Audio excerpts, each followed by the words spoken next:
ایک سوال کرتا ہوں آپ سے، اگر دنیا حضور کا غلام کہے آپ کو تو آپ کو برا لگے گا؟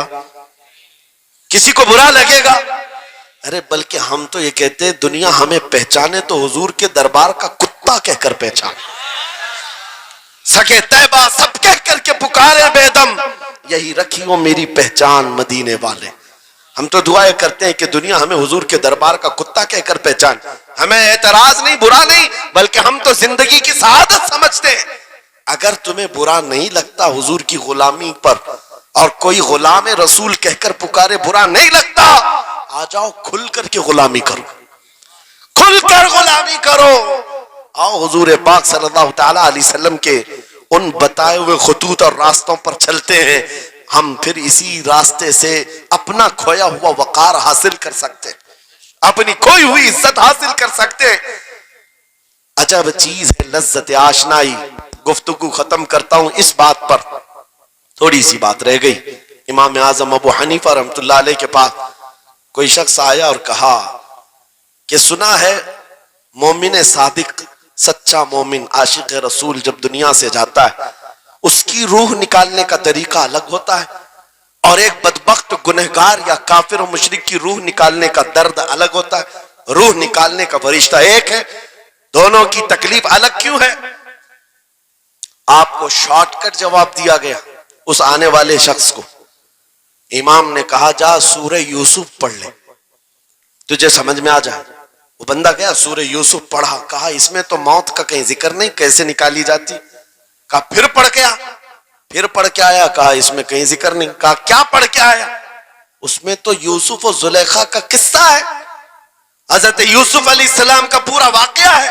کہا کیا یہ واقعہ تو نے پڑھا کہ زلیخا یوسف علیہ السلام پر ایسی فریفتہ ہو گئی، محبت میں فدا ہو گئی کہ ایک دن سارے شہر کی عورتوں کو دعوت پر بلایا اور سب کے ہاتھوں میں لیمو دیا اور چاقو دیا۔ یوسف علیہ السلام ایسے حسین و جمیل تھے جو ایک بار دیکھتا تھا ٹکٹکی باندھ کر پلکیں جھپکانا بھول جاتا تھا، ان کا حسن ایسا تھا۔ زلیخا نے یوسف علیہ السلام کو تیار کر کے اس وقت بلایا جب ساری عورتیں محل میں بیٹھی ہوئی تھی، سب کے ہاتھوں میں لیمو اور چاقو، یہ قرآن پاک میں موجود ہے۔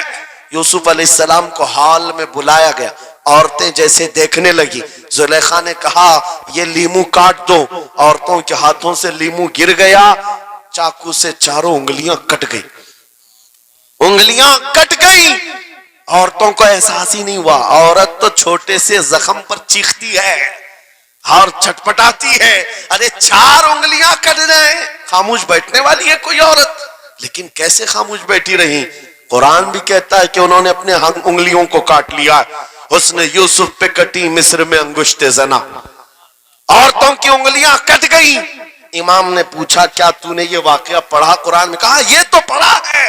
کہا نادان ہم یہی تو بتانا چاہتے ہیں، عورتوں کو درد کیوں نہیں ہوا؟ حسن یوسف دیکھنے میں مصروف تھی، یوسف کا حسن دیکھ رہی تھی، انگلیاں کٹ گئی، پتہ نہیں چلا۔ اور ایک مومن صادق عاشق رسول جب دنیا سے جانے والا ہوتا ہے، اس کی موت کا وقت آتا ہے، سرانے کے پاس محبوب خدا تاجدار مدینہ تشریف لاتے ہیں۔ عاشق صادق اپنے رسول کے جلوے دیکھنے میں مصروف ہوتا ہے، ادھر ملک الموت روح نکالتے ہیں، وہ جلوے دیکھنے میں ایسا موہ ہوتا ہے کب روح نکلی اسے خبر ہی نہیں ہوتی۔ تو کہا ہے اقبال نے تو عالم سے کرتی ہے بیگانہ دل کو، عجب چیز ہے لذت آشنائی۔ واہ، نعرہ تکبیر، نعرہ رسالت، مسلک اعلی حضرت اسی مفتی لیے سلمان اظہری صاحب قبلہ۔ میں یہ کہتا ہوں وہ چیز اگر آ گئی موت سے بھی ڈر نہیں لگتا، روح نکلنے سے بھی ڈر نہیں لگتا، کیونکہ جو پاس میں دولت ہے وہ لذت آشنائی ایسی لذت ہے جس کو پانے کے بعد اچھے اچھوں کو ہم نے دیکھا وہ پھندوں پر بھی جھول گئے ہیں، پھانسیوں پر بھی چلے گئے ہیں۔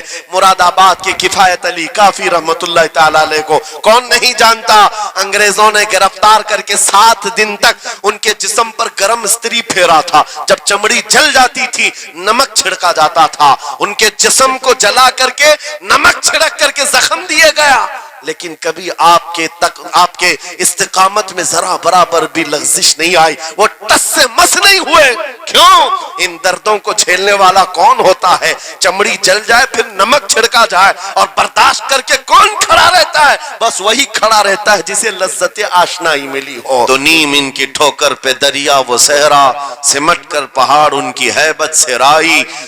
دو عالم سے کرتی ہے بیگانہ دل کو، یہ جملہ ہے، توجہ کریں. دو عالم سے کرتی ہے بیگانہ دل کو، عجب چیز ہے لذت آشنائی. عجب چیز ہے لذت آشنائی. جسے حضور کی آشنائی ملی ہو، نبی پاک کی محبت ملی ہو، اسے پھر دنیا کی کوئی پرواہ ہی نہیں ہوتی. کون کیا کہہ رہا ہے، اس کے ساتھ کیسے حالات ہیں وہ کبھی نہیں دیکھتا، بلکہ اس کا حال تو یہ ہے جس طرف میرے سرکار کا غلام چل پڑتا ہے زمانہ اسی طرف چل پڑتا ہے.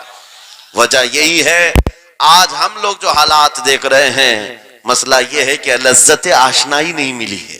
لذت آشنائی جسے مل جاتی ہے، پتا ہے صدیق اکبر رضی اللہ تعالیٰ عنہ، وہ عظیم صحابی رسول، 50,000 کا مجمع یہودیوں کا ہے.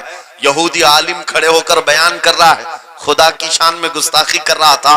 قرآن کی ایک آیت کا مذاق اڑا کر کے کہہ رہا تھا قرآن میں ان کے خدا نے کہا ہے کہ خدا فقیر ہے اور یہ مسلمان غنی ہے، قرضہ دے دو. اللہ نے قرض حسن کی جو بات فرمائی قرآن میں، من ذا الذی یقرض اللہ قرضا حسنا، کون ہے جو اللہ کو قرض حسن دے گا؟ قرض حسن کا مطلب مال نہیں، تم نیکیاں اللہ کو قرض میں دو، بدلے میں مولا جنت عطا کرے گا. مگر اس آیت کا مذاق اڑا رہا تھا یہودی اور کہہ رہا تھا کہ ان کا خدا غریب ہے اور یہ مسلمان امیر ہیں، غنی ہیں. صدیق اکبر تنہا ہیں، برداشت نہیں ہو سکا، چڑھ گئے اسٹیج پر اور پکڑا اس خجامہ اور 2 تھپڑ رسید کر دی. مجمع ان کا ہے، سپیکر ان کا ہے، بیان کرنے والے ان کے ہیں. صدیق اکبر نے ادھر بھی نہیں دیکھا ادھر بھی نہیں دیکھا، جڑ دیا تماچا. یہی کہتے ہیں عجب چیز ہے لذت آشنائی. تو عالم سے کرتی ہے بیگانہ دل کو، عجب چیز ہے لذت آشنائی. اب ہونا کیا تھا، پکڑو دکڑو مارو توڑو، لیکن صدیق اکبر کو اس کی پرواہ نہیں تھی. جو تماچا لگانا تھا وہ پڑ گیا ہے، جس کو جواب دینا تھا جواب دے دیا ہے. اس کے بعد اسی یہودی عالم نے کہا رکو، اس کو یہاں سزا نہ دو، ان کو لے کے چلتے ان کے رسول کے پاس. حضور پاک صلی اللہ علیہ وسلم کے پاس لے کر کے آئے. سارا مجمع ان کا ہے، اخبار بھی ان کے، گواہ بھی ان کے. میرے عزیزوں ساری چیزیں ان کی آج جیسے ہے، پرنٹ میڈیا، الیکٹرانک میڈیا، ساری دجالی میڈیا، جو چاہے پھیلا دے. یہودی سارے آئے حضور کے پاس آ کر کہنے لگے آپ کا یہ صحابی ہمارے ہاں بڑی بدتمیزی کیا ہے. کہا کیا کیا؟ ہمارے عالم بیان کر رہے تھے خدا آپ کا غنی ہے آپ فقیر ہیں. الٹ دیا جملے کو. یہودی کہہ رہے ہیں ہمارا عالم آپ کی خدا کی شان بیان کر رہا تھا، اللہ غنی ہے اور مسلمان فقیر ہیں. اس بات پر ابو بکر نے تماچا لگا دیا. حضور پاک نے پوچھا ہے ابو بکر کیا اس بات پر تم نے تماچا لگایا؟ آپ نے کہا نہیں یا رسول اللہ، یہ جھوٹ بول رہے ہیں. اس وقت یہ گستاخی کر رہے تھے اور کہہ رہے تھے کہ خدا غریب ہے، ان کا فقیر ہے اور مسلمان غنی ہے، خدا قرضہ مانگتا ہے. حضور نے فرمایا تمہارے پاس کوئی گواہ ہے؟ حضرت ابو بکر کے پاس کوئی گواہ نہیں تھا، تنہا تھے.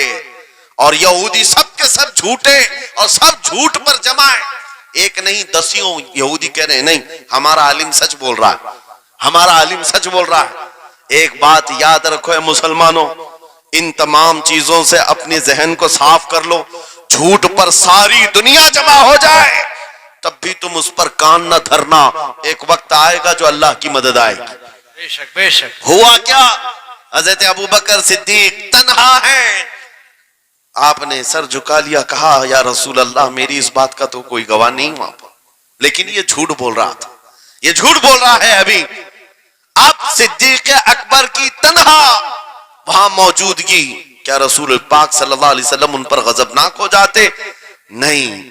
روایات بتاتی ہیں وحی کے اترنے کے آثار نظر آنے لگے. جبرائیل امین آیت لے کر کے آئے، لقد سمع اللہ قول الذین قالوا ان اللہ فقیر ونحن اغنیاء. اے محبوب، اللہ نے سن لیا ہے یہ یہودی کیا کہہ رہے تھے. یہ یہودی کہہ رہے تھے کہ اللہ فقیر ہے اور ہم غنی ہیں. ابو بکر جو کہہ رہے ہیں وہ سچ کہہ رہے ہیں. صدیق اکبر نے جو کہا ہے وہ سچ تھا. اب مجھے بتاؤ میرے عزیزو، یہ سارے مجمع کی پرواہ نہ کرتے ہوئے حق کے لیے کھڑے ہونے کا نام صدیق اکبر ہوا کرتا. وہ صدیق کی صداقت رضی اللہ تعالی آج تمہارے اندر آ جائے، سارے جھوٹے ایک جگہ جمع ہو جائیں، پرواہ نہ کرنا. اگر تمہارے سینوں میں عشق مصطفیٰ کی شمع روشن ہے، تنہا بھی ہو اللہ کی مدد آئے گی. بے شک بے شک. اللہ کی مدد آئے گی. بظاہر حالات خراب ہیں، بظاہر حالات ہمارے خلاف دکھتے ہیں. آج یہی حالات دہرائے جا رہے ہیں. میں تھوڑی اور مثالیں آپ کے سامنے رکھتا ہوں. عجب چیز ہے لذت آشنائی.